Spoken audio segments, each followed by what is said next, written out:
Hi, everyone. We're going to get started in just a few minutes. So we're going to let everybody log in and we'll get going.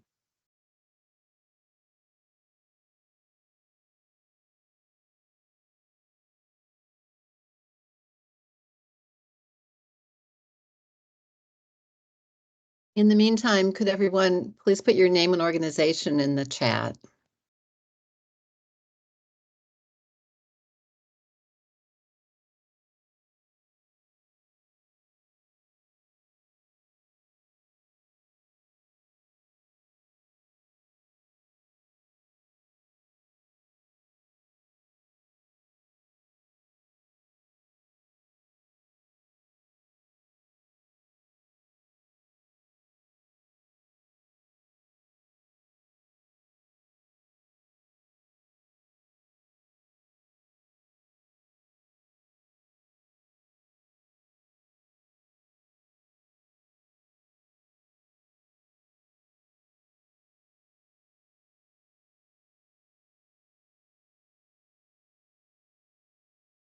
I think we're ready to get started, Deirdre.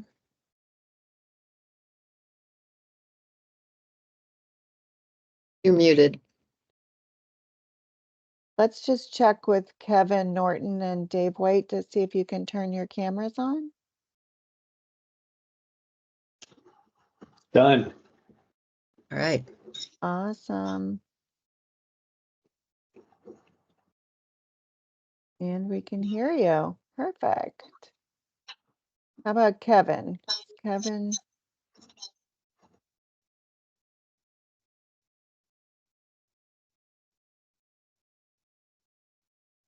Can you hear me now? Yes. Yep. Great. Okay. Good. Okay. Well, thank you for putting your name and organization in the chat. Welcome to this webinar, which I have been thinking has been kind of become an almost annual event to get an update from NRCS on opportunities. And this year, there's even more to share. So the focus is on new opportunities to partner with NRCS for source water protection and climate smart agriculture.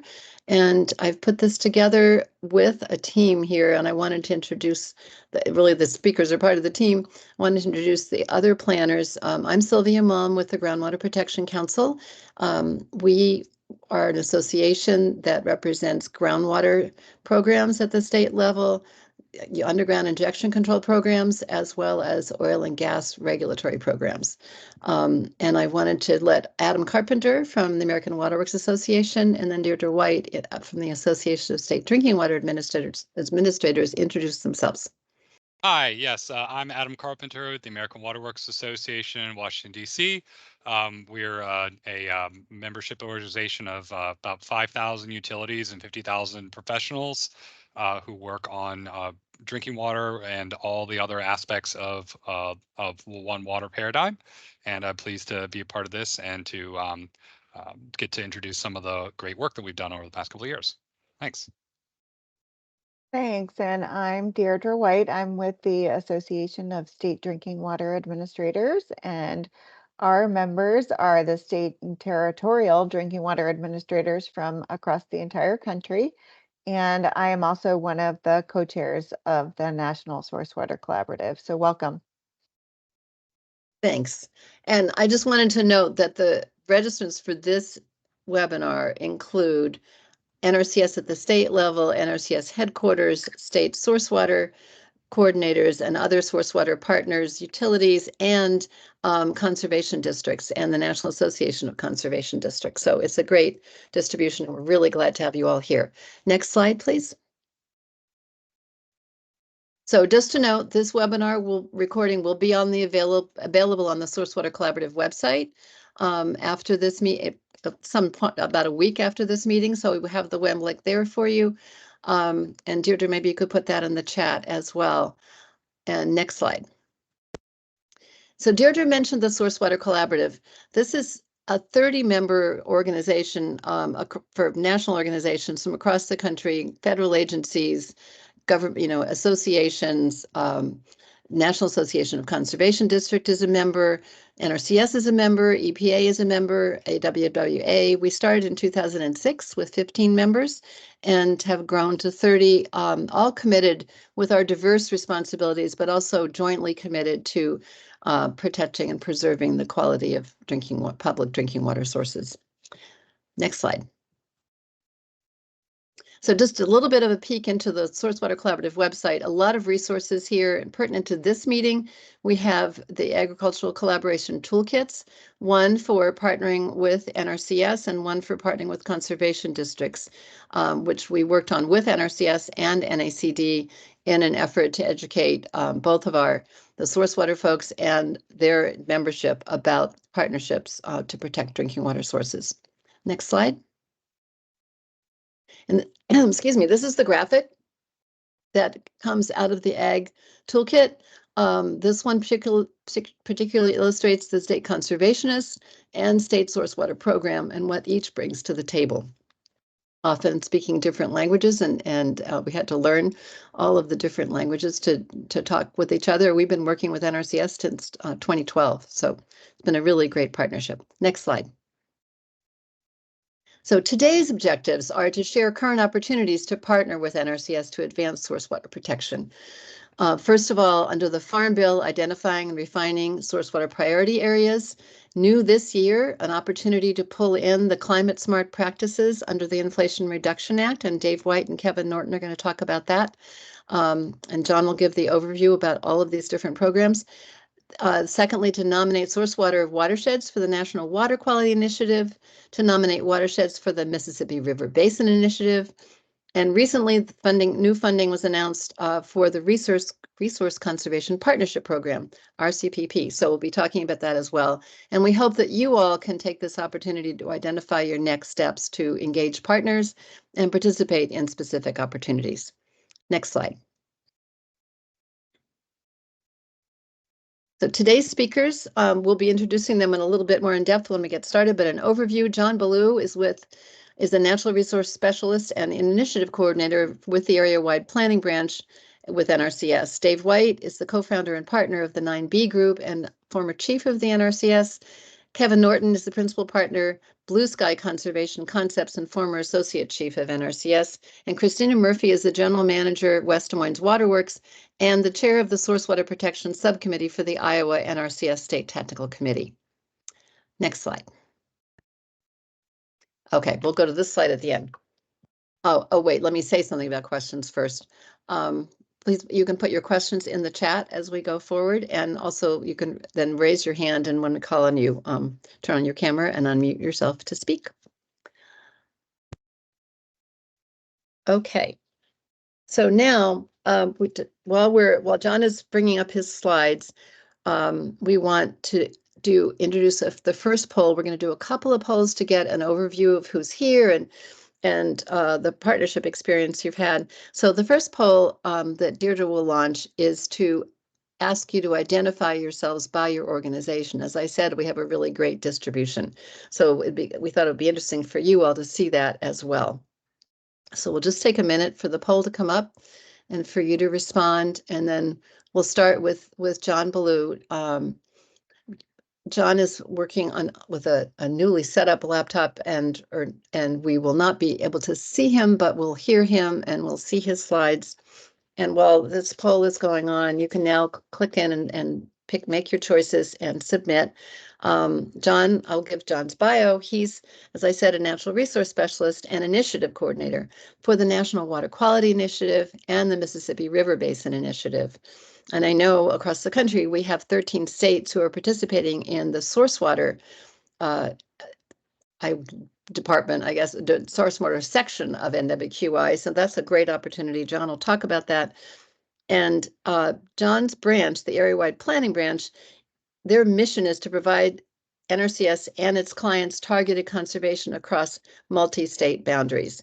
So I think he's going to provide us a really great perspective. And Deirdre, how are we doing with responses? We're looking good. We got 63 responses or 67 responses so far, and 33% are state source water protection programs. And we have 19% from NRCS, 15% from NGOs. I'm not sure if everybody can see those either in the chat or on the screen, but thanks for responding. If you cannot access the poll, you can put your answer in directly into the chat for us, what type of organization you represent. Thank you. Thank you. Sounds good. Okay, John, I'm going to turn it over to you. Thanks. Sorry everyone for my camera being offline today. But as long as everyone can hear me and they can see my slides, 2 out of 3 isn't bad. And hate to quote Meatloaf there, but we'll go with that. So I'm John Ballou. I'm with the Area-Wide Planning Branch, and I am the national point for the National Water Quality Initiative and the Mississippi River Healthy Watersheds Initiative, MRBI, as well as the point for your source water protection provision through the Farm Bill. If I succeed today, I hope to give you a good overview into all 3 of these and also give you a distinction between our water quality initiatives, NWQI and MRBI, and the source water provision through the Farm Bill, how they're different and how they're separate, how they're similar and how they're separate.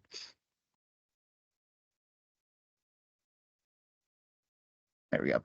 Before I give a intro into the water quality initiatives, they are part of Landscape Conservation Initiatives, LCI, which was brought up to accelerate voluntary conservation programs and provide cleaner water and air, and provide a dedicated funding to give the right conservation in the right places to achieve the outcome desired in those places.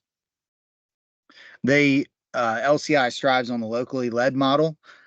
So we succeed by developing local working groups and partnering with state technical advisory committees and the state conservationists linking up with them to get the right prescription for each area. So we have 2 water quality initiatives under LCI. We have National Water Quality Initiative and the Mississippi River Basin Initiative. Both of them use small watersheds, 12-digit watersheds with agricultural related impairments or high runoff of nutrients and sediment.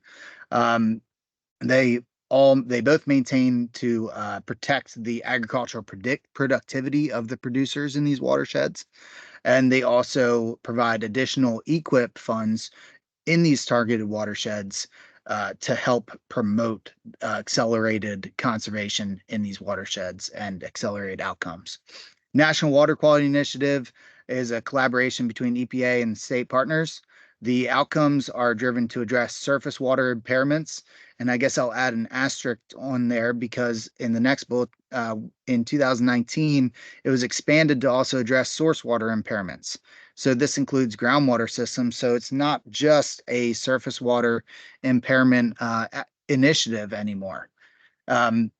Mississippi River Basin Initiative is a lot like NWQI. However, it's more driven to align itself with the state's nutrient reduction strategies and the goals of the Hypoxia Task Force. It is also exclusive to the 12-state region of the Hypoxia Task Force, so the main stem along the Mississippi River Basin all the way up into the north area where Wisconsin is and Minnesota. Kind of the workflow for these initiatives is, as I said before, they all start at the locally led model. The state cons can propose watersheds that have impairments or have the high runoff of nutrients and sediment, or if they have a source water issue. If they can propose watersheds that can benefit from a multi-year targeted approach. And this all starts with a planning phase where NRCS and partners can work to develop a watershed assessment or source water protection plan that will expand on on-farm planning and outreach and increase support from the local area in these priority watersheds that they're proposing. During this time, while they're developing a watershed assessment, they can receive technical assistance funding, no more than $50,000 per watershed, to be allocated to the state cons to use for these activities, whether it's to pay NRCS staff or it's to pay partners that are helping in developing these watershed assessments. Once the watershed assessment has been approved by NRCS headquarters, then these watersheds can receive financial assistance to go to the producers to implement the goals in these watershed assessments and use the conservation practices that are identified in these watershed assessments. More on watershed assessment. They're required for any implementation phase watershed. So before the producers can receive this targeted financial assistance for conservation practices, there must be a approved watershed plan assessment in that watershed.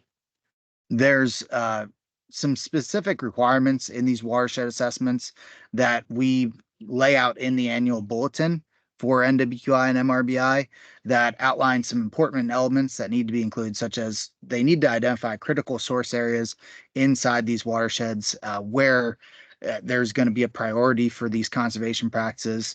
They need to identify the practices and conservation systems that are going to benefit water quality and the goals specific to this watershed.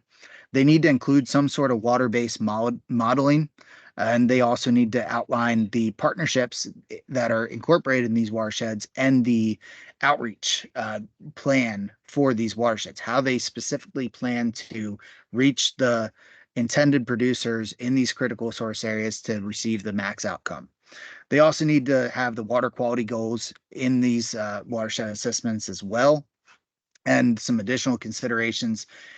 If there is a group of 12-digit watersheds that are contiguous and part of the larger watershed, we commonly say that each watershed needs its own assessment. But if there's a group of these watersheds that are all together inside of the larger watershed, they can be covered under a single watershed assessment as long as it covers the entire area that they're targeting. Also, existing watershed-based plans, such as the 319 plan, we encourage them to use these plans for NWQI and MRBI as well as a basis for the watershed assessment, but also pay attention to the other critical elements that may not be covered in these plans because the planners and the NRCS may need to provide a supplemental document or add to these plans to cover the bases that we put out in the bulletin to make sure they're hitting all the criteria that we lay out. If you need any more information on this, we have attachments inside our bulletins for NWQI and MRBI that really lay out what we're looking for in these watershed assessments.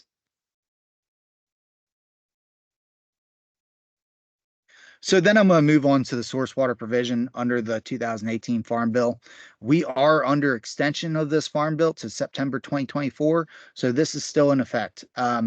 There's three things that the Farm Bill provision puts out to NRCS is that we must identify local priority areas for drinking water protection. And this is done through the third bulletin that we put out every year where we encourage NRCS to go and collaborate with their state technical committees and their community water systems to find priority watersheds for source water protection in their state. And they do this on a HUC 12 level, which can sometimes get confused with NWQI and MRBI, but more on that later. We also ask that they provide increased incentives for these practices, for practices that benefit water quality and quantity in these priority areas. And the state conservationists can choose increased payment rates for these practices in these areas up to 90%. NRCS as a whole must also dedicate at least 10% of the funds and the covered programs for source water protection. This is all the programs excluding CRP. Also, as of 2023, includes IRA allocations. Source water protection incentives, the practices that are identified for protecting source water. NRCS must identify practices that are going to benefit water quality and quantity. They can work with their partners in the state to identify these practices that are going to have significant impact to source water. But there's no limit on the practices that they can choose as long as they have that significant impact to benefit source water.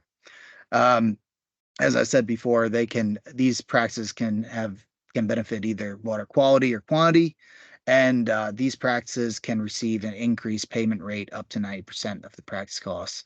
But these increased incentives and these payment rates only apply to local priority areas that they choose each year and refine each year. And more on the priority areas that states NRCS selects each year. NRCS can select no more than 20% of the total land area of the state. This is all based on HUC 12 watersheds. So totaling up the acreage of these HUC 12 watersheds that they select, it can't exceed the 20% 20% of the total acreage in that state. And this is all done because we really want to emphasize on prioritizing the watersheds that need this incentive the most and are prioritizing source water protection. As I mentioned before, they will be delineated using HUC 12 watersheds, and that each HUC 12 watershed that's selected gets data in these watersheds of what type of system it is, whether it's surface or a groundwater system or both, and what threats are to that watershed, whether it's water quality, aquifer depletion, or both. And as a reminder, these activities I just covered under the source water provision are not the same as NWQI or MRBI. These are separate from water quality initiatives. So we have a lot of partners here today. Thank you for joining in. If you are having trouble finding who to talk to in your state at NRCS, I have a link in these slides, which I believe are going to be available and you can access. And this will give you a state-by-state directory of NRCS offices. And there's two recommended contacts that you can start with in each state if they don't have a designated water quality specialist, which few states do at the moment. You can first start off with the executive assistant who reports directly to the state conservationist, and they'll be able to broadly assist in coordinating you with the right staff for water quality conversations. And they can also coordinate with the state conservationist for meetings as well. If you want to talk to them about NWQI or MRBI, I suggest you reach out to the Assistant State Conservationist for programs. They'll be able to answer your questions related to state initiatives and also talk about the two that I just spoke about. And for our NRCS staff here on this call today, thank you as well for joining in. In the bulletin that will come out for source water protection, we put in several links in there to help state conservationists and NRCS staff connect with your state partners and your local partners as well. There's AWWA, ASDWA, and some EPA links as well to find source water contacts and tribal drinking water contacts in your state. So we really encourage NRCS staff to use these links to help form those committees and talk about source water and find the best practices and areas that need source water protection. I mentioned the bulletins that we use every year to promote NWQI and MRBI, and also use for refining the priority areas for source water protection. We do not have the bulletin out yet for source water protection. I apologize for the delay. We have an issue with our directives management that it got kind of set back, but it will be out soon, and it will follow the same tool that it used last year for our NRCS people on the call, where they can go in and spatially select these watersheds that they're refining in their state. That action will be required by August 23rd. And the link for it will be in the bulletin as it was last year. The big change with that bulletin is look out for those additional links for collaboration. For NWQI and MRBI, those bulletins are out. And in e-directives, I think today there's been a issue with people accessing these directives. So I'm dealing with them one-on-one to try and get them to find these directives and be able to see them. I trust that that link will be back up shortly. That action is required by June 28th. Now, we did get these bulletins out for NWQI and MRBI a little earlier this year, so we hope that these states have more time to work with their partners and be able to respond to these bulletins by the deadline.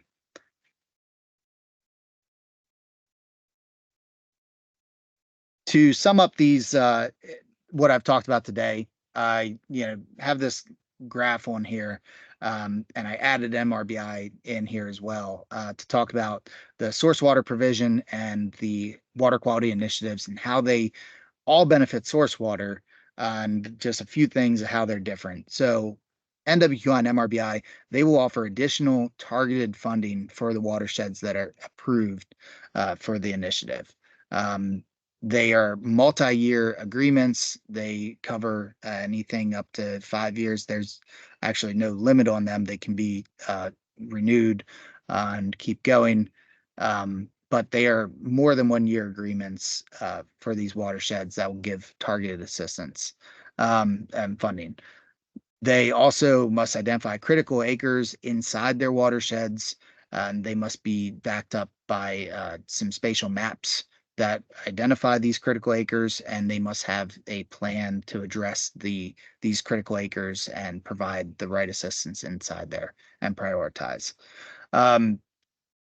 They all, and then on our provision, our source water provision, this is just responding with identifying priority areas for drinking water, again, using HUC 12 delineations for that, and providing that does provide increased incentives for source water protection identified practices. There is no limit on the practices they can choose in a state, and they must dedicate 10%. And NRCS as a whole must dedicate at least 10% across multiple programs, excluding CRP, to benefit source water. And all of these three that I'm talking about do strive on collaboration with your state technical committees and community drinking water utilities. Finally, I'm going to just introduce RCVP and the FY24 funding notice that just came out. The RCPP program directs NRCS to enter into partnership agreements to address conservation needs on Farm Bill eligible lands and activities authorized in other USDA conservation programs. And the partnership agreement defines the roles of both NRCS and the lead partner. There is a notice of program availability open right now until July 2nd, and there's $1.5 billion available, 100 million, for targeted tribal projects.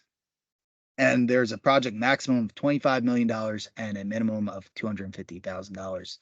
And the initial financial assistance and technical assistance is split 75 financial assistance and 25% technical assistance. The financial assistance can be used for land management and rentals. It can also be used for U.S. or entity-held easements and watershed infrastructure. And if anyone wants to find more information on this, there is a link in this slide going to the NRCS article. RCPP does not grant funds to partners or producers. Partners must propose a project, defining the project area and targeted conservation benefits. They must collaborate with NRCS on project delivery, and they must deliver contributions, FA and/or technical assistance, and they must report on contributions and project outcomes. They may earn RCPP technical assistance for providing eligible tasks in support of financial assistance delivery or project management, and they may earn financial assistance for delivering financial assistance to NRCS requirements. If you need any more information on this, there's the RCPP website, link available. And there's also some webinars that are going to be coming up soon, and there's a registration required for them, but there's some webinars that you can find more about this as well. And there are some links to the National Water Quality Initiative and Source Water Protection through NRCS websites. And there are 2 links below for our current national bulletins for Mississippi River Basin Initiative and National Water Quality Initiative as well. And we will have that 3rd bulletin coming out very shortly for source water protection. If you have any questions for me, there's my email below. I'm your national lead for NWQI and MRBI, as well as source water issues as well. Thank you. Thank you so much, John. That was really informative, and it reminded me of what we always say, that there's so much common ground between source water protection and NRCS's work, that, you know, we're both voluntary. We both focus on soil health and, well, water quality for us, but soil health is water quality. So I'm going to turn to, I just want to mention there's some questions in the chat, John. If you're able to answer some of those in the chat with links or other information, we will definitely have questions at the end, but I'm going to turn now. I see Dave has come up. Adam's going to introduce Dave, but I want to introduce the next polls. The poll 2, which Deirdre will put up, allows you to identify which NRCS opportunities you're currently using. And then poll 3, John mentioned that incentive rate for producers up to 90% under the Farm Bill in priority source water areas. And if you can put in the chat your state, and if you know your incentive rate, because we've talked about this in the past. I don't think we have information about that. So we were curious about that. So I'm gonna, while that poll is up, thank you, Deirdre, and then we'll let people respond to that. We'll report the results in a second, and well, maybe in a minute. So we'll allow you some time in the chat to respond about the incentive rate, and also for John to respond to a couple of those questions, which were really good ones, I thought.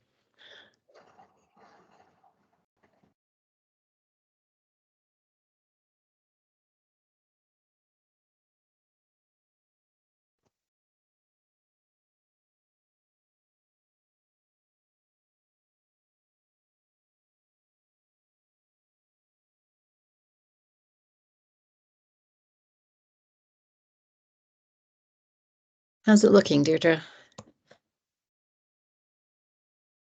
We have 27 responses so far, and as noted before, if you're unable to access the poll, go ahead and put your response on what you are currently working with NRCS on in the chat. So if you're working on high priority source water protection areas, RCPP, NWQI, or MRBI, or anything else, you can put that into the chat. And you should be able to see the poll in the responses in the chat as well.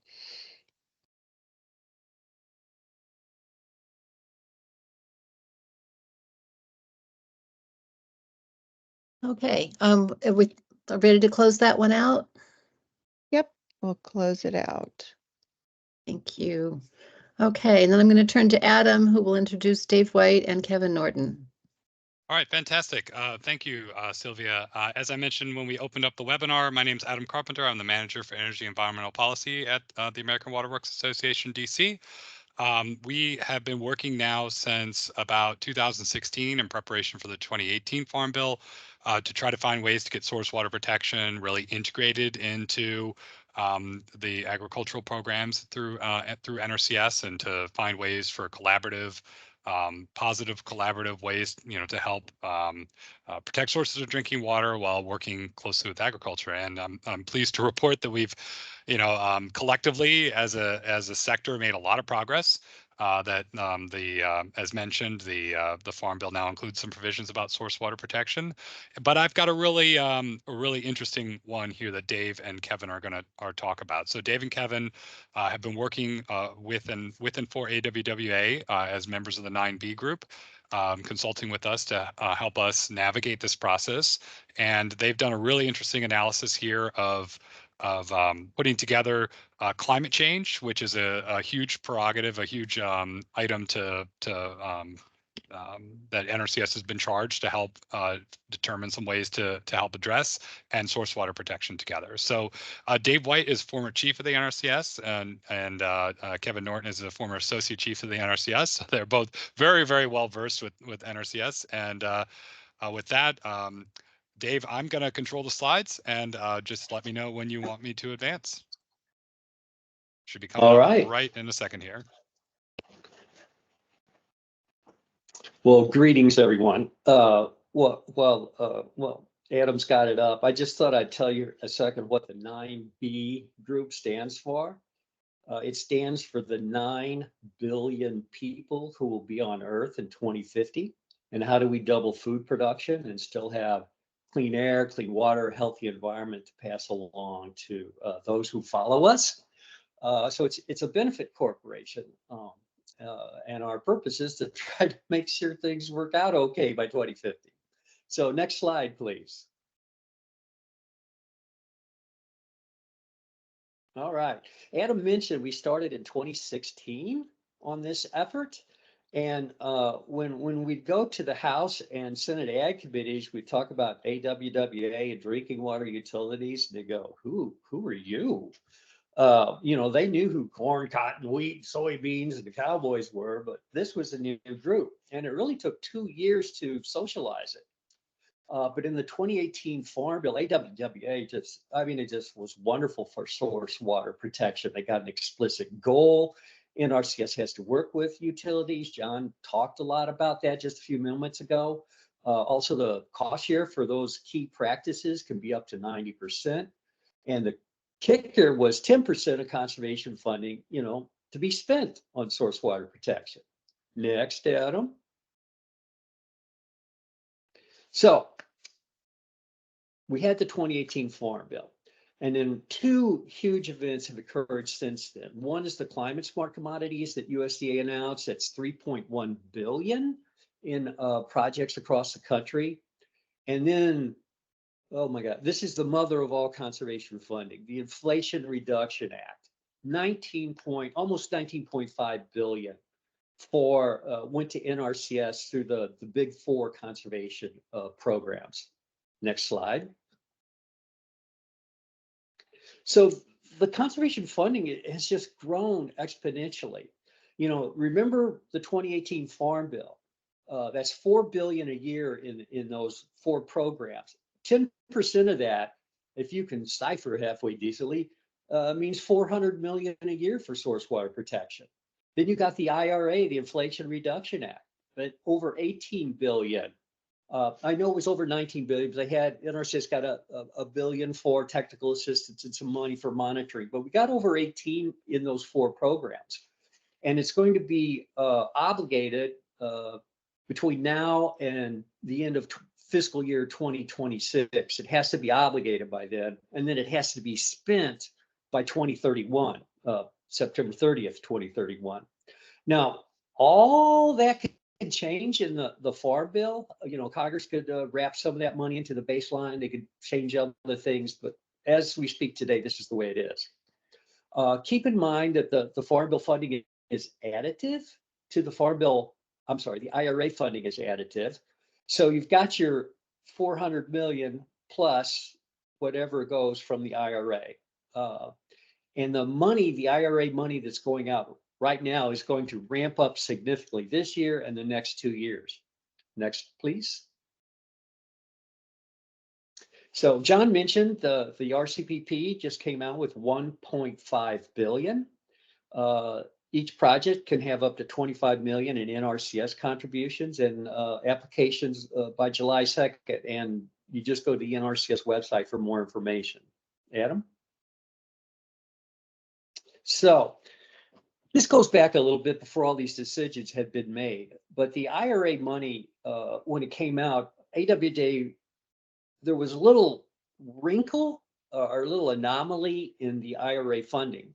The IRA funding specifically removed the livestock set aside. And we were looking at that and we said, hey, they didn't remove the 10% set aside for source water.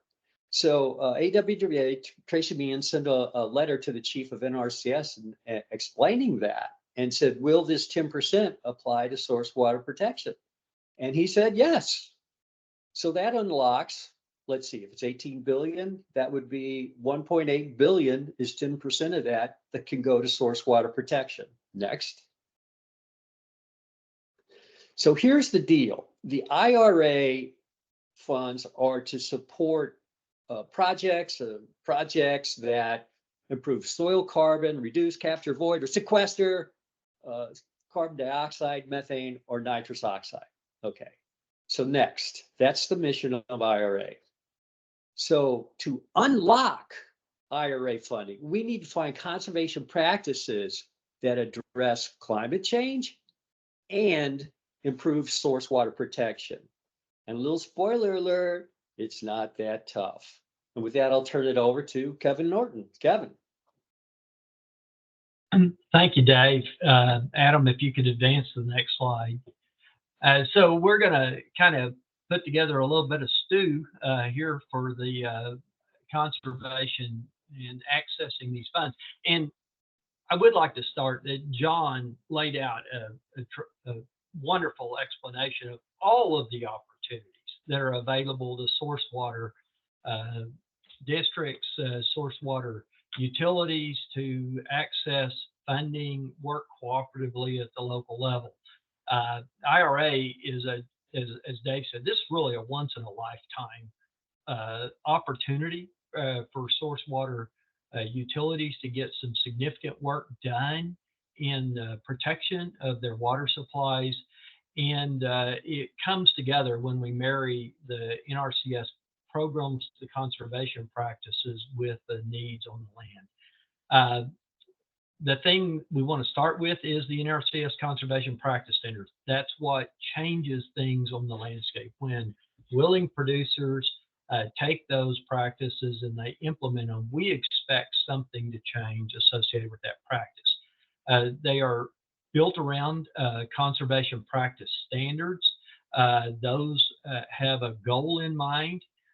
They're available to the landowners. Contractors, vendors, districts, folks to understand what that conservation practice, what has to be accomplished for that conservation practice to be successful. Much like building a house with plants. What kind of material do you need? How's it going to be structured? What are the codes, the standards that have to be complied with? When you do implement a conservation practice standard, we can expect there to be environmental benefits, and we're going to talk at great length about that here shortly. The landowners can expect to receive a conservation product that addresses the resource concern that they have the problem with or that they want to improve.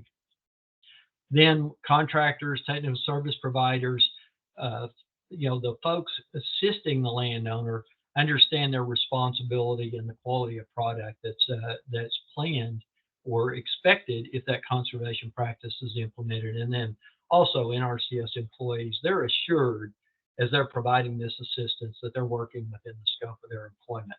Next slide. So ingredient one, we have 167 conservation practice standards. Those things are not static. They're a part of the electronic field office technical guide. They're unique to each state and county or parish if you're in Louisiana like I am. They evolve over time. I think anybody that's been around agriculture for any length of time, well, even just the last 10 years, if you think back to what agriculture looked like 10 years ago and what it looks like today, it's changed, and it's changing rapidly. Technology is moving things. Farmers are able to do more. Ranchers, again, better information, better abilities to manage their grazing resource. The conservation practice standards and other related documents are reviewed periodically. There's a minimum 5-year requirement.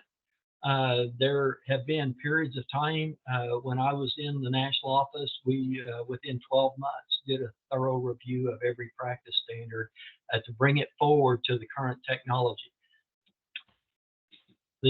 Congress actually dictated it in the 2018 Farm Bill, so that kind of puts a little burr under your saddle to create a little bit of excitement in getting things done. But we got through that. They're updated, and the agency continues to roll through those things. And then the periodic updates are published. They're available for comment, and the information is usually out in the open and open for discussion in the Federal Register. Next slide, please.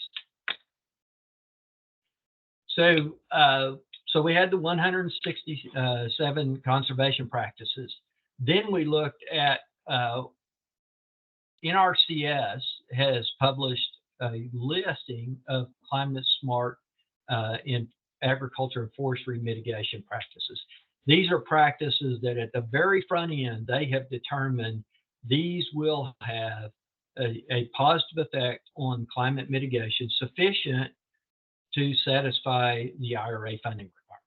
Primarily, this is used for EQIP and Conservation Stewardship Program funds, that component of the Big Four programs, but it also would walk across to RCPP and to the ASEP program. It was initially published in FY23. They put out a new version in November 2023 for use in fiscal year 2024. It added some additional practices. It's available at the site that we have here on the slide. But I also want you to know that when you're working through this process, we'll talk about a little bit later with the state conservationists, the state technical committees, and your partners within the state, there is the opportunity to have other practices, other scenarios evaluated for their climate impacts. This is not a once and done list, but there's authority at the state level to engage with the potential to add additional conservation practices to this list. Next slide, please. So how does this work? How are we going to take this list that NRCS has provided, and we're going to look at source water, and how can we unlock this box of this vault of large amounts of funding and make it available to source water utilities to work with NRCS and to promote getting more conservation work done on the ground. We went to NRCS's guiding science documents, the same place that the conservation practice standards are located, which is the field office technical guide. There's a section that deals with conservation practice physical effects. This brings together the science associated with implementing those practices and how they interact with 47 different resource concerns that the agency has identified for conservation planning. They're the things that we evaluate. Will this practice help or will this practice not help? And the varying degrees in between. There's a relative ranking score that doesn't scale. You know, it's a relative scoring of how that particular practice interacts with that one particular resource concern. The rating is a -5 to a +5, -5 being it actually harms that resource or creates further degradation of that resource concern. 0 is no effect, and a plus score is that it's a positive effect. Next slide, please. And this is what it looks like. You can see there on the slide, on the left-hand side is the listing of the 5 to 0. With 5 being substantial improvement in the resource concern, 0, no effect. And then on the right-hand side, -1, slightly worsening, to 5, substantially worsening. And then below is a clip I took out of the conservation practice physical effects table that is available on NRCS's site. And you can see for cover crop of positive, 4, moderate to substantial improvement in sheet and rill erosion. That's fantastic. Critical area planting, the next one down, home run on wind erosion, 5. Can't get any better than that. Then you move on over back to the cover crop and look on on bank erosion, streamline, shoreline protection, that kind of thing. Really no effect because you don't generally do those cropping activities where that practice applies in a stream setting. And then to organic matter depletion. That's 2 with slight to moderate improvement. And then for a negative example, you can go down to deep tillage and see the -3, moderate worsening of organic matter depletion. That's just science. You stir it, introduce air into the soil profile, fragmentation of the soil profile, and you get accelerated degradation of organic material. Next slide, please. So using the CPP matrix, the 47 resource concerns, we looked at those resource concerns and said, okay, of the 47, we can identify 31 that will have a beneficial impact on source water protection. Their practices or their resource concerns that you can make a connection to, they will change or impact the water cycle, water quantity, water quality, sedimentation, those kinds of things. Then we also looked at 4 that we could identify as a benefit to climate change. Organic matter depletion is one of those. If you're improving organic matter, then you're sequestering more carbon. Now, I will say, if y'all go look at the list, and there's 47 there, and we picked 35 to work with, you're going to see some on energy and say, well, y'all should have picked those up. Well, quite honestly, we're trying to deal with the landscape itself and things that can be permanently installed on the landscape that would influence water quality, water quantity. So it's our 35. If you want to pick up more and evaluate them, that's fine. But this gave us a good starting point for creating that intersection between water and climate. Next slide. So this is just some examples of the 31 resource concerns, the ones we picked for source water. I think it's just a few of the 31, but I don't think many of you will take exception to what those look like. And then the 4 that we picked for climate change, greenhouse gas emissions, ozone precursors, airborne reactive nitrogen, nitrous oxides, it's just a very detrimental greenhouse gas. And then organic matter depletion was the one that we have that actually covers, we felt like benefited both sides of it. Next.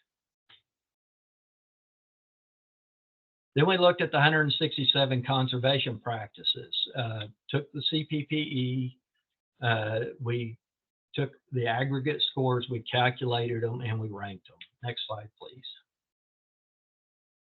Now that we mixed all of those ingredients, this is the result of what we saw when we blended all of that together.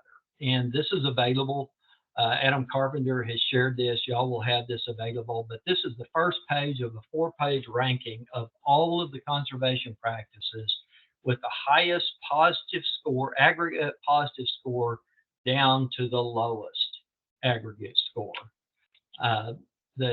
The neat thing here, okay, the green highlights are the previous showing that I gave you of NRCS's priority practices for climate.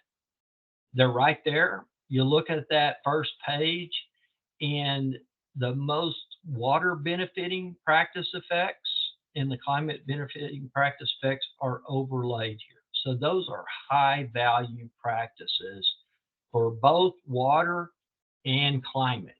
Give you a starting point. Riparian forest buffer. We all know that's a good practice to put in a watershed, especially where you got livestock grazing activity down to the streams, or you're tilling near the stream or the water supply. Wonderful practice, tremendous benefits. The evaluations show that it's the top one, and you can go on through there and look at tree and shrub establishment, conservation cover, riparian herbaceous cover. They're just solid practices that everyone can relate with. But this is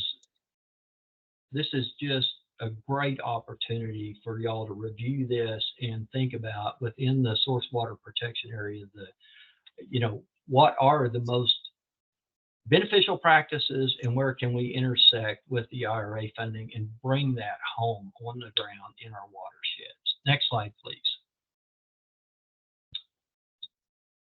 All right, I'm going to take back over from Kevin. Kevin, thanks. That was great. You've got a picture now of how the science can be used to help you make your practice selection, particularly practice selection that unlocks the IRA funding.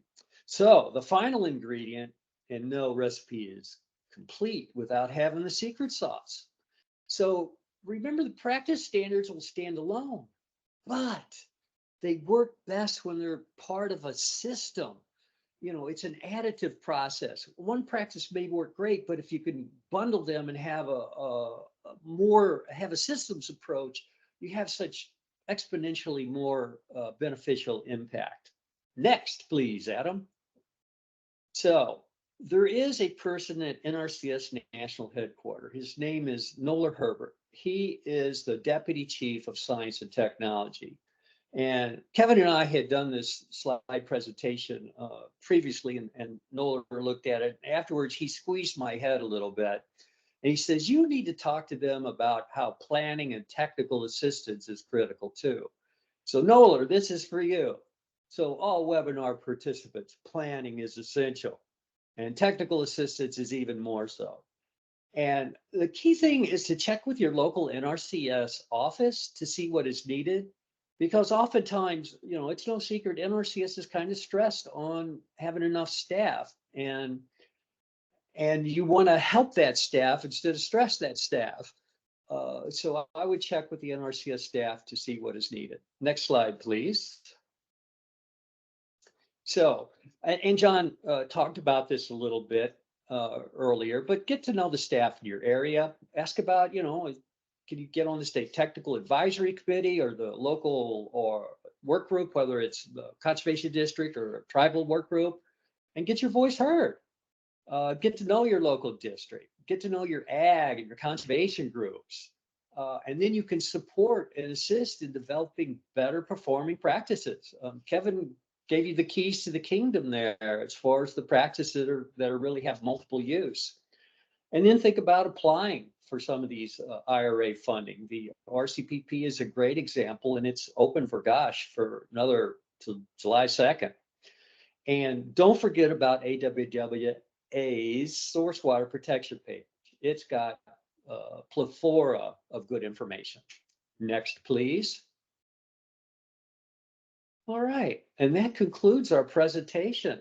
And I want to thank you for your attention and turn it back to Sylvia. Thank you, Dave and Kevin. That was great. I feel like we've gotten the insider tips for taking on the opportunity of the Inflation Reduction Act. And I've always thought that was going to be the case. And thank you for making it operational for everybody. I wanted to say Deirdre just posted a link in the chat that shows your resource that you just went through telling us about.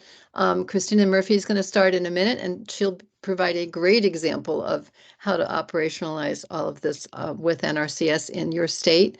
We're going to have a poll that Deirdre will launch to ask you who you're currently partnering with. And I just want to clarify when you'll see this, if you're NRCS, if you're not NRCS, then answer the first one, yes, that you're partnering with NRCS. And the second one, source water entities, you can answer that if you are NRCS. So I hope that's clear. And I just want to commend, from my experience, the state of Oklahoma has a statewide source water collaborative. And NRCS is a member of that. And they shared with us that last year, in updating the priority source water areas, they pulled in a number of practices from the Inflation Reduction Act. So they and probably maybe others are ahead of the curve there. And in Virginia, there are 15 states that have, NRCS has their state technical committee has a subcommittee for source water protection. Virginia's one. And I just wanted to commend them because we've already started meeting to talk about the priority areas. I'm in Virginia. So, okay. And I see that you've got the poll up. if you can answer that quickly, and I see Christina is ready to go. I'm really excited about having Christina with us today. We still have some poll answers coming in, Sylvia, and Okay. you can answer, you can provide multiples of these groups in your answer for who you're partnering with. And you can also put your answer in the chat again about who you're partnering with if you're unable to access the poll. Or if you want to share information about other groups you're partnering with. Yes, other examples would be great. And the number is still going up, so maybe we could just give it a couple more seconds here. Yep, sounds good. This is a really great feature that we didn't used to have. And once you've answered, you can begin to track the responses. So it's really interesting.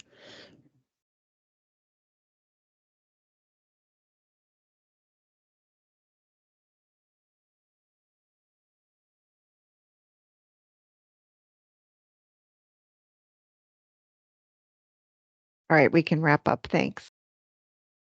Okay, great. Thanks so much. So I'm not sure for this poll how the percentages work out actually, but we can see that 26% of people said that they're partnering with some source water entities and 20% partnering with NRCS. And I would just want to encourage you to go back to John's slide about who to reach out to if you're not connected and you are working on the source water side. And that to take advantage of all these opportunities we're talking about today. Okay, so I'm going to turn now to introducing Christina. Christina is the general manager with West Des Moines Waterworks, and equally of interest to me, she is the chair of AWWA NRCS's the source water subcommittee of their state technical committee. So, and they've been doing that for a while. So I think she's got a great perspective to share with us today, and we're looking forward to hearing from her. Thank you. Thanks, Sylvia. I think everybody can see my screen, so we'll get started here. As Sylvia mentioned, my day job is general manager of West Des Moines Waterworks, but I do serve as the chair of the Source Water Protection Committee, and you might wonder how I found myself in that role. Actually, I was previously an NRCS employee a long time ago, and so I felt like it was an area I've continued to be passionate about, and we've got a great group of people here in Iowa that are doing some amazing things. And so I wanted to share with you, hopefully some perspective on how the Source Water Protection Subcommittee has worked here in the state of Iowa, and some of the ways that we're leveraging the funds that John talked about. And then we'll circle back about how we've decided on those priority areas, which incorporates a lot of what Kevin had to say. So here we go. So if you don't know much about Iowa, let's see if it advances. There we go. Just a little snapshot of Iowa. Over 85% is used for agriculture. We're ranked #1 in corn production and #2 in soybean production. We lead the nation in hog and egg production. There's roughly 7.5 hogs for every person and roughly 15 chickens for every person in Iowa.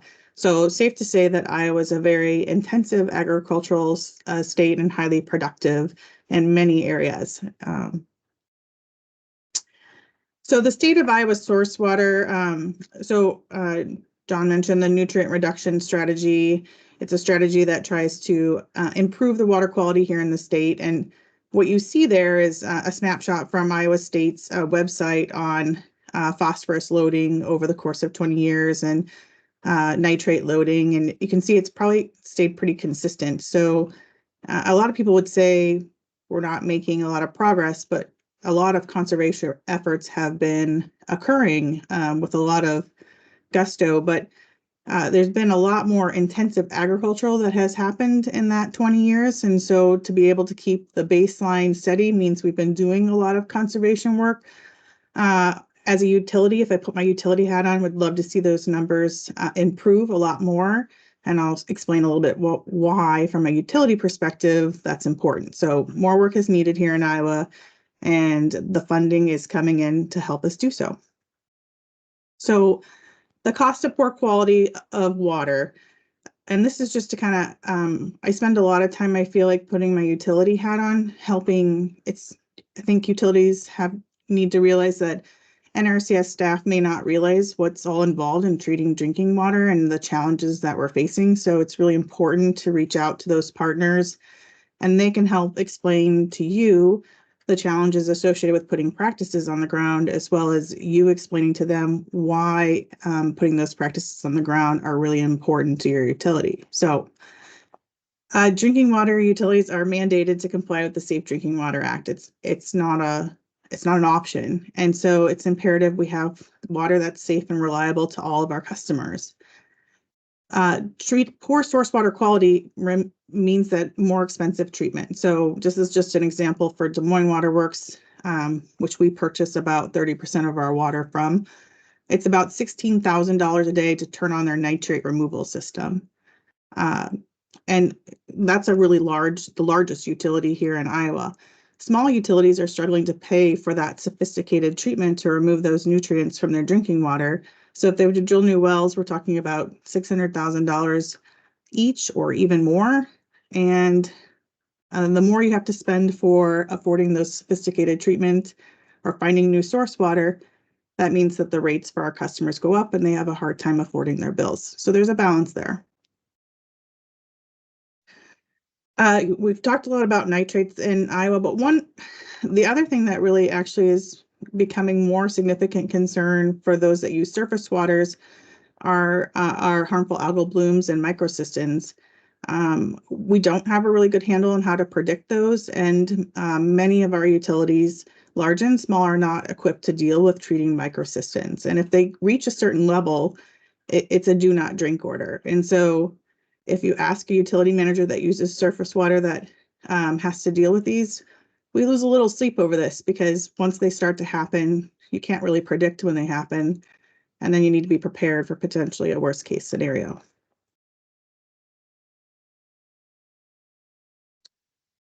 So that's a little background. I want to talk about how we formed the Source Water Protection Subcommittee. I was surprised when I started revising and looking at this presentation. It's been since 2019. That feels like a long time ago.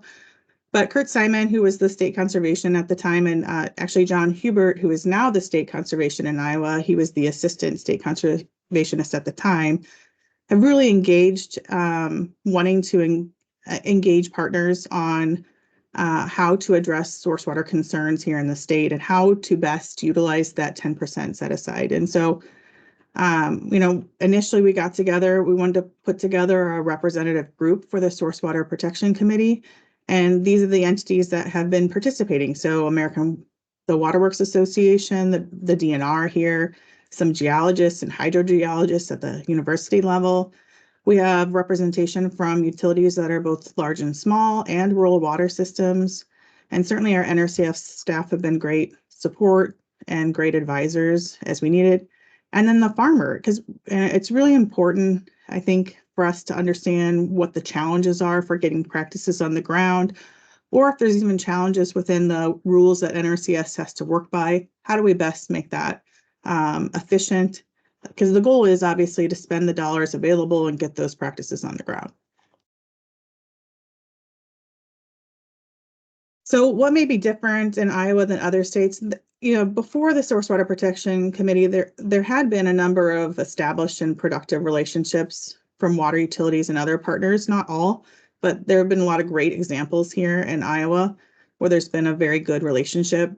And certainly utilities, particularly those that, where your source water may be compromised, whether that's groundwater or surface water, there's certainly a desire to work within the watershed and help contribute to improve source water, because that means decreased costs for treatment. Luckily here in Iowa, a significant amount of watershed planning has been completed to identify resource concerns. We talked a lot in this presentation about planning and how important that is. And we'll talk about this on the next slide, how we've continued over the last 5 years to see increased planning. And it's actually we're gonna have more than 20% of our state that have adequate plans, and have to look at that a little closer in the future.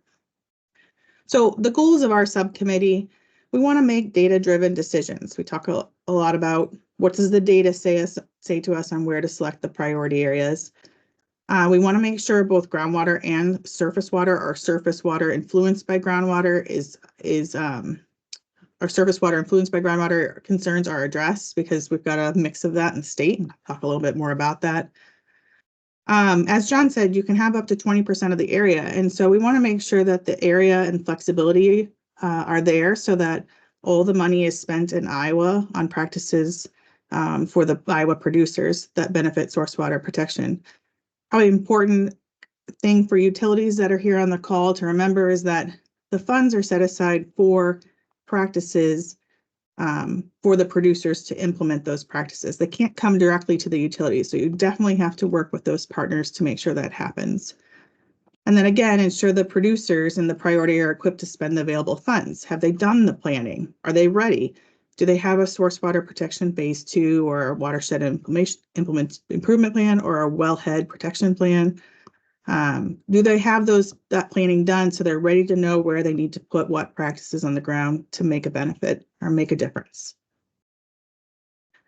So I mentioned, how did we decide how to recommend that the Farm Bill source water protection money be split? Here in Iowa, we actually looked at our Iowa Drinking Water Annual Compliance Report. We were talking about, finding information about where there might be needs within your state for drinking water utilities. Great place to start. Here in Iowa, 55% of our population is served by those that use surface water or influence groundwater sources. And so we used that 55-45 split as we developed recommended priority areas for the State Technical Committee. We talked about practices. I'm not going to go into this a whole lot of detail because Kevin and David talked about the practices quite a bit, but you certainly need to sit down and look at what practices might make sense, and that can vary state to state, or even areas within your state, what practices might make sense. I'm not going to go into this because Kevin did a great job, but this CPPE, the Conservation Practice Physical Effects Index, is a wealth of information. If you're a utility and maybe you're not familiar with what these practices are, what their benefits are, this is a great place that you can go in and learn more about those practices and what impacts they may have on source water protection.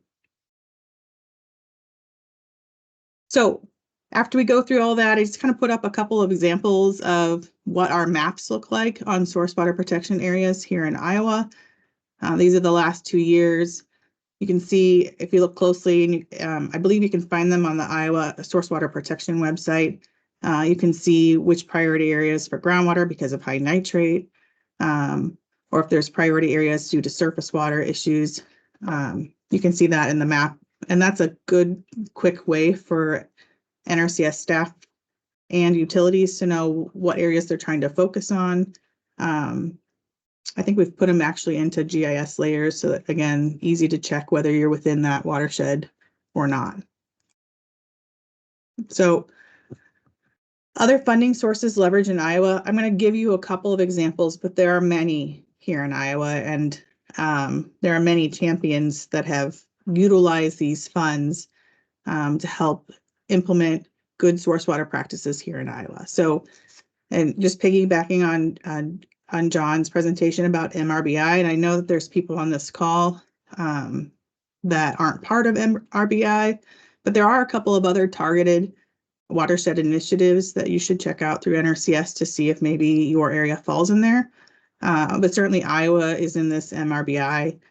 It is, I think it's a key source water bonus, i.e.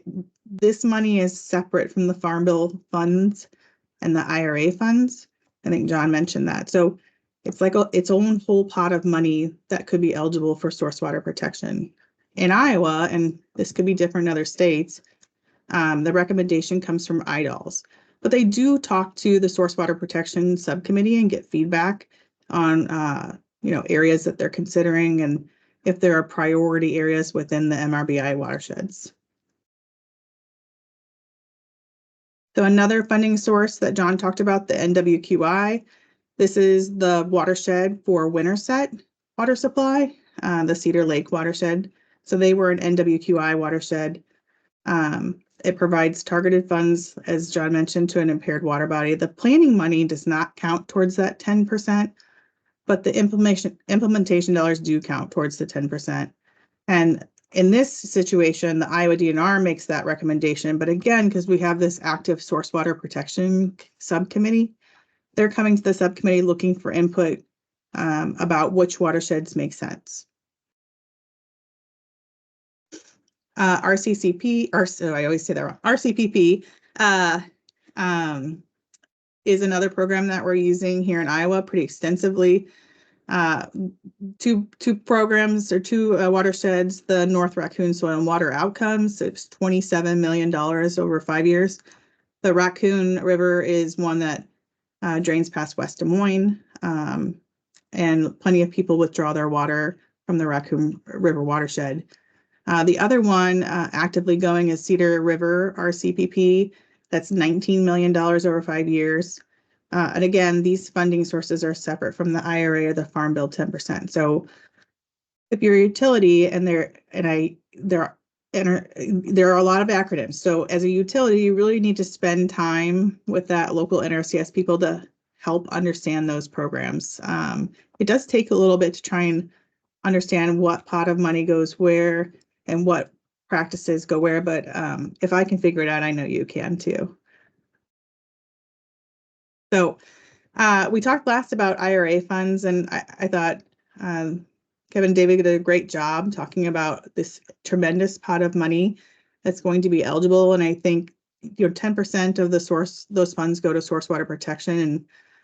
And here in Iowa, we're just kind of getting started. And what I hear from our NRCS staff is we've been able to spend the first year, but there's so much more money coming. We're going to really need to look and market where we're going to get those practices on the ground. And for Iowa, at least in the first year or so, cover crops and no-till are very popular practices here that have water quality benefits. And so we've seen most of that money allocated in those practices. But there is that whole list of practices to make sure and see what looks like it might be beneficial for your source water protection area. NRCS needs help. They're looking for partners. And I think one of the best things that utilities can do is try and reach out to them. And again, open that door of two-way communication of how you can help each other and engage your partners.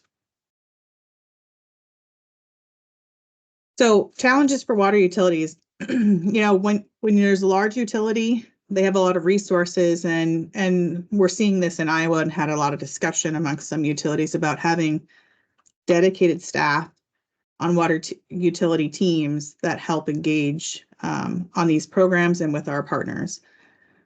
A lot of smaller utilities don't have that ability to do so because they don't have time, and a lot of times they're managing other things. And so something for NRCS to realize is it's not maybe utilities are ignoring or not wanting to participate and be a good partner. Sometimes it's challenging to know where to start, and also just trying to balance all the pressures that we have and all the things we need to do.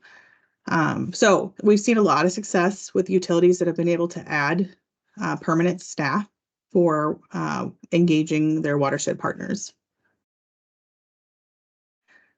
So these were mentioned before, great resources, the Source Water Collaborative website, and of course the AWWA website for the toolkit. I think it's really important that utilities take the time to educate our partners on the challenges that we're facing.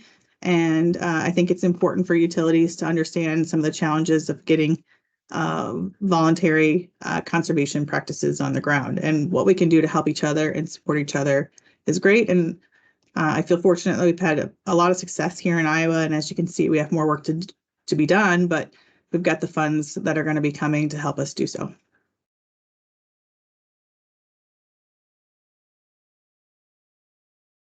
Okay, thanks very much. Thanks so much, Christina. It's really helpful to hear both the perspective from Iowa and the perspective from a utility. That was really, really helpful. And I'm going to ask people now to, you can put your question in the chat or you can raise your hand. And then when we call on you, you can turn on your camera and your microphone. Deirdre's going to help me with that.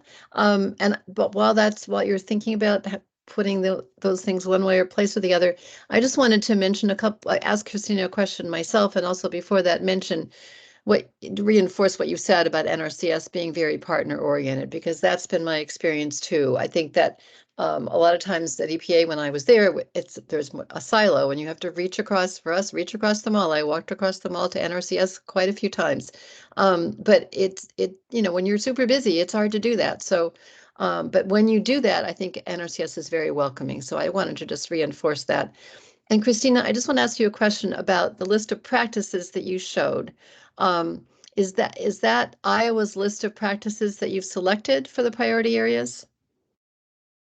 It is the list of approved practices for the priority areas. Okay, great. Thanks. And we look at that every year. Yep. Yeah, we do too in Virginia. Okay. Yeah, and I should ask this other speakers to turn their cameras on as well, as Dave has done. And I know, John, you can't, but we know you're here. Okay. Do you see a raised hand, Deirdre, to pick, or I'm about to look through the chat as well.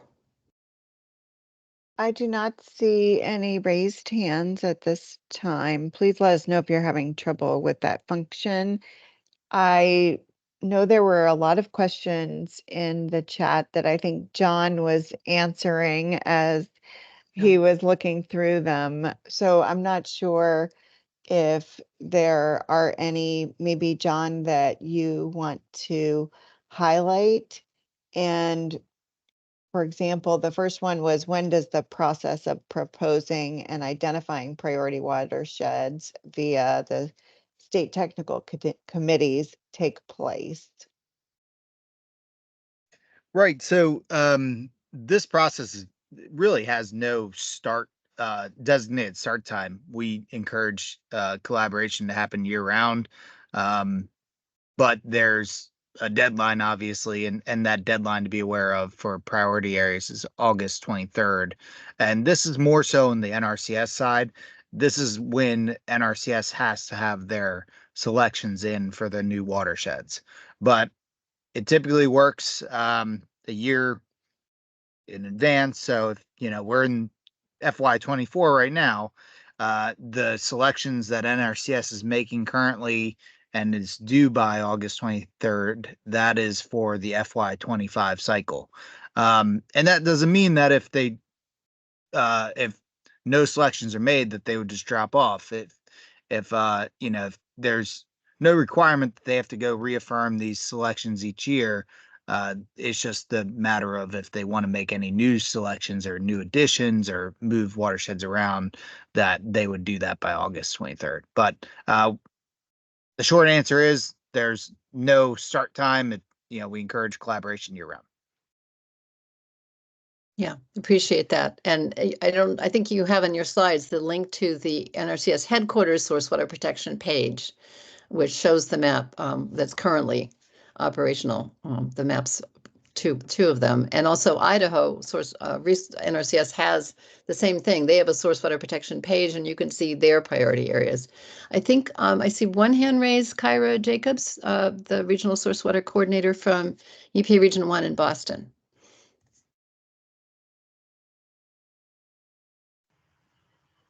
Can you hear me? It was hard to unmute.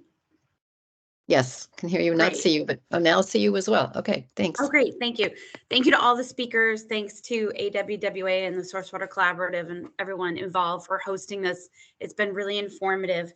And I just wanted to say, again, I am Kyra Jacobs, EPA Region 1 Source Water Protection Coordinator. And for those of you who are new to this partnership and collaboration, I just really want to encourage you to take all this incredible information and reach out to somebody, either American Waterworks Association or AWWA, and find someone who can help you, because it is intimidating, but there's so many people are here to help you. And I have, of course, 30 minutes worth of questions. So I'll just ask one, which is for, I think, Kevin, Dave, and for John Ballou. I think that for those of us who have been doing this for a long time with fantastic NRCS staff, one thing that would probably help us the most in terms of applied work would be some sort of annual summary that could help us figure out when the bulletin comes out each year at this time, how do we know where we've been, and a baseline of, acres where these priority practices have been applied, general HUC 12 watersheds. If we could find out how many dollars have been invested in each state, because I feel like it's that old apples to oranges. So I'm working in 6 states. It's so hard to keep track of. And then we're all comparing different things, and different state NRCS offices have different resources. So if there was a way to make it, very streamlined and allow us to compare among states and within states.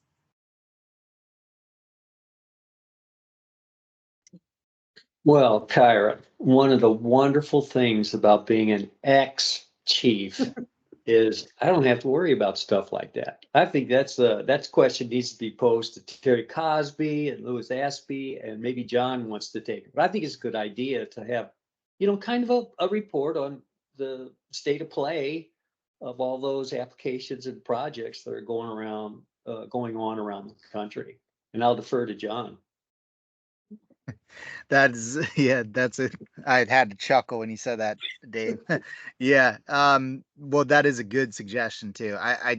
I'm gonna just sum it up to say like a scorecard for source water, and it is something that we've definitely talked about within NRCS, and there's a lot of data to capture amongst programs, so that's the challenge there.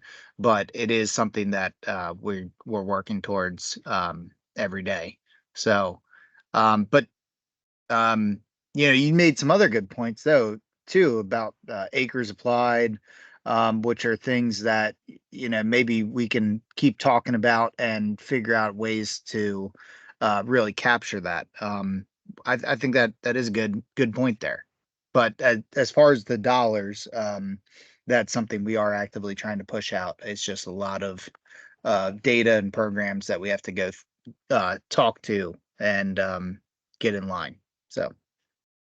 Thank you, John. I really appreciate that. And we respect the fact that there are privacy issues, and we understand that. But if there's a way to aggregate where the practices are being applied, so we can figure out how to best lobby our own state NRCS staff and state drinking water colleagues. So thank you all for the great work. It's really, really rewarding to have such a great team. Absolutely. Thanks so much to you both and all of the speakers. We have just 4 minutes left, but I see one question here in the chat. Maybe someone could address, but I'm thinking maybe John. But the question of how the program works in watersheds that cross state lines where the water system is affected by out-of-state upstream pollution sources. I know for the priority areas, we do have in Virginia some that were identified in other states, but they cross into Virginia. So John, maybe you want to take that one. Yeah, I was just thinking best way to respond to this. The obviously the states kind of work within work separately on developing their priorities, their priority areas. So I guess the best way to do that, it would be to talk to the state technical committee on that upstream, or I guess, the upstream pollution source, to show that there's, this is where the contributing pollution is, and work with it on that side of the state line. But I mean, they don't always work in silos, so I'm sure both states can work on this collectively. But the best thing to do would be to talk to that contributing state technical committee and that NRCS as well, and make them aware of that. That again, we're trying to prioritize where treatment belongs, and there's the limit on how much acreage they can select, but there's always room to communicate with them and make your case heard. So I just encourage you to talk to that state. Yeah, absolutely. And it sounds like as they're considering these watersheds and having had that conversation upstream, maybe they could connect with headquarters as well to talk about what they're trying to address, give you maybe a little heads up. Yes, absolutely. Okay, so much as I hate to do it, we only have 2 more minutes. So this has been really great. I so appreciate all the speakers. We have such a range of experts in the speakers for this webinar and a great participation from the audience. So I just wanted to thank you a lot. And we will be posting the recording and the PowerPoints, and we will, let me turn to the last slide, Deirdre, to share some resources and another upcoming webinar.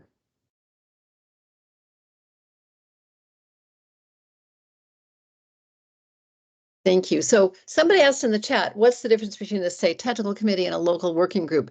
The agricultural toolkits has that answer. Essentially, the state technical committee is a group that advises the state conservationists, but there are local working groups in counties generally around the state, and often they're chaired by conservation districts, and that's where the local water concerns are discussed. So that's a really good place to be connected. So the link to the toolkits is here. There's also the collaborative network. If you want to reach out to partners, additional partners in your state, you can check out the map at the collaboratives on the Sourcewater Collaborative website, collaboratives near you, and also 2-page descriptions of each of those with contacts for those collaboratives. And some of those folks have been on the webinar today listening. Finally, there is a webinar on Monday, the 22nd, part of the Bipartisan Infrastructure Law series of webinars that the Sourcewater Collaborative has been putting on. And on Monday, we will have one on Bill and the United States Forest Service, how they're using bill funds and who to contact, and we have some great speakers, and I'm working on that one too. So if you register for that, you can use this link, and I'll see you on Monday. Thank you all for joining us today. We really appreciate you being here. Thanks, everybody.